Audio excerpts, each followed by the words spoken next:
Namaste everyone, I am Kavita and you all are welcome to my perfectly imperfect world, Kavi's Wonderland. Yes, today I am super nervous क्योंकि ये मेरे YouTube channel का पहला video है। कोशिश करूँगी 100% देने की, और अगर फिर भी कोई गलती हो जाती है तो प्लीज़ माफ़ करने की कोशिश कीजिएगा। और अगर आपको मेरा वीडियो पसंद आता है तो उसे लाइक, सब्सक्राइब और शेयर करना बिल्कुल भी ना भूलें, और पास में दिए गए बेल आइकन को भी क्लिक करना बिल्कुल ना भूलें। और ज़्यादा इधर उधर की बातें ना करते हुए चलिए वीडियो को स्टार्ट करते हैं। Shock, right? Me too. तो अभी अभी आपने जिस कविता को देखा वो 1.5 साल पहले वाली कविता थी, और अभी जिस कविता को देख रहे हैं ये ब्रांड न्यू कविता है। इन 1.5 साल में काफ़ी सारा चेंजेस आया मुझ में, जो मैंने अभी अभी नोटिस किया। ठीक है, आगे की बात करते हैं। उससे पहले आप पूरा इंट्रो देख ले ताकि जो मैं कहना चाहती हूँ आपको समझने में आसानी हो। तो आप मेरे वीडियो में ज़्यादातर यही देखेंगे कि मैं अपने खुद के कपड़े किस तरीके से क्रिएट करती हूँ, लेकिन कभी कभी साथ में हम DIYs भी देख लेंगे, और कभी कभी वर्कआउट्स वीडियो भी देख लेंगे, और कभी कभी व्लॉगिंग भी कर लेंगे। ज़्यादातर हम पैटर्न्स बनाने में ही फोकस करेंगे क्योंकि मुझे उसी में मज़ा आता है। सो हाँ, यही वो वीडियो था जो मैं अपनी चैनल में सबसे पहले पोस्ट करने वाली थी, बट क्योंकि लेक ऑफ कॉन्फिडेंस और वो मेरा पहला वीडियो था तो मुझे बिल्कुल भी अंदाज़ा नहीं था कि उसे किस तरीके से शूट करते हैं, तो वो थोड़ा इनकम्प्लीट भी था, तो उस वजह से भी कॉन्फिडेंस नहीं आ रहा था, और फिर मैंने उसे पोस्ट ना करने का मन बनाया, और फिर मैंने लॉकडाउन वाली कुर्ती वाला वीडियो बनाया और उसे पोस्ट किया। बट मैंने उसे डिलीट भी नहीं किया था, पता नहीं क्यों, मे बी शायद उसे आज के दिन पोस्ट होना था तो इसीलिए मैंने उसे रखा हुआ था। लेकिन जब मैं ड्राफ्ट क्लियर कर रही थी और इस वीडियो को देखा तो मैं भी थोड़ी बहुत शॉक्ड हो गई थी कि यार चेंजेस तो आए हैं, है ना। तो जैसा कि आपने वीडियो में देखा, मैं रुक रुक कर बोल रही थी और सोच सोच कर बोल रही थी, उतना विजन क्लियर नहीं था उस वक्त मुझे क्या करना चाहिए। मुझे कुछ भी नॉलेज नहीं था कि किस तरीके से वीडियो शूट होता है, किस तरीके से एडिट होता है, कुछ भी नॉलेज नहीं था।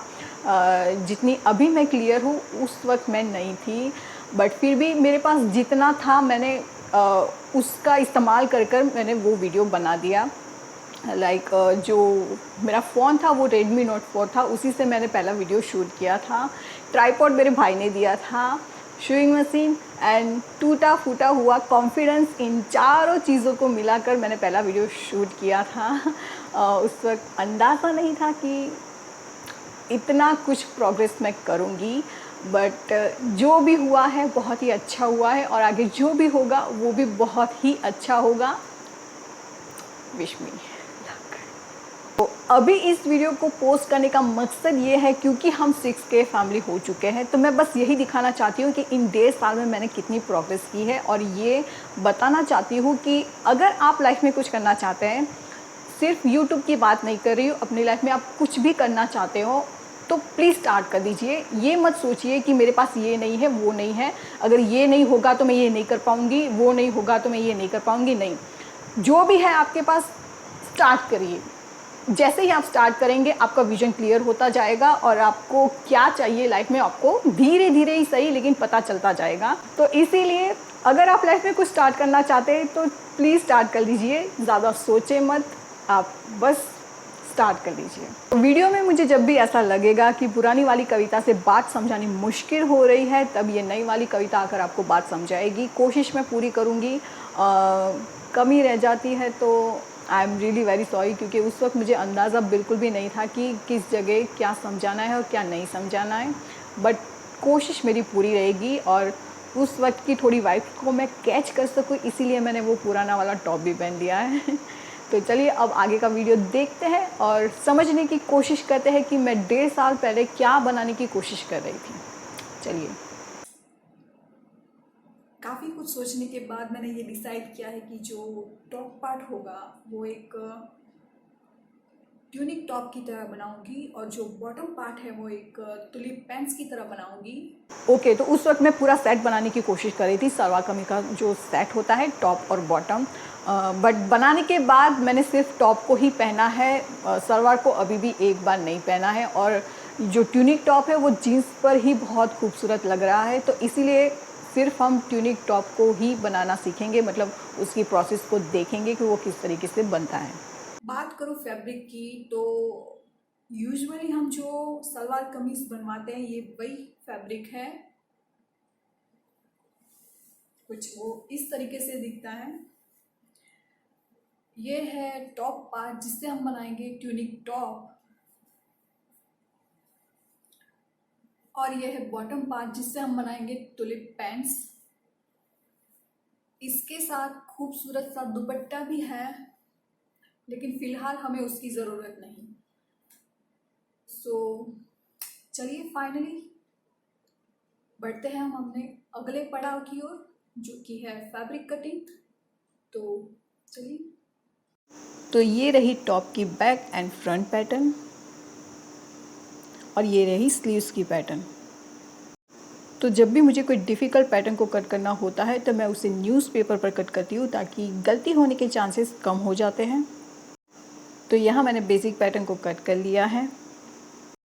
सो नाउ अब आगे आने वाली प्रोसेस में जो फ्रंट और बैक साइड में चेंजेस होने वाले हैं वो दोनों ही सेम है, लेकिन अगर आप बैक साइड को सिंपल रखना चाहते हैं तो सिर्फ फ्रंट साइड पर ही आगे आने वाले चेंजेस को दोहराएं। तो क्योंकि मैं कुछ इस तरीके का ट्यूनिक टॉप बनाना चाहती हूँ, तो जो चेंजेस करने हैं वो ये रहें। तो जो टॉप की पैटर्न है उसे पहले 2 फोल्ड कर लें, और फिर जो फोल्डेड साइड है वहाँ से हमें 4.5 इंच मार्क करना है, और फिर सीधी लाइन ड्रॉ कर लेनी है कुछ इस तरीके से। और फिर उसके बाद जो शोल्डर का हाईएस्ट पॉइंट है वहाँ से हमें नीचे की तरफ 14 इंच पर मार्क करना है, और फिर वहाँ लाइन ड्रॉ कर लेनी है कुछ इस तरीके से। और अब ये दोनों ही लाइन को हमें कट कर कर अलग कर लेना है।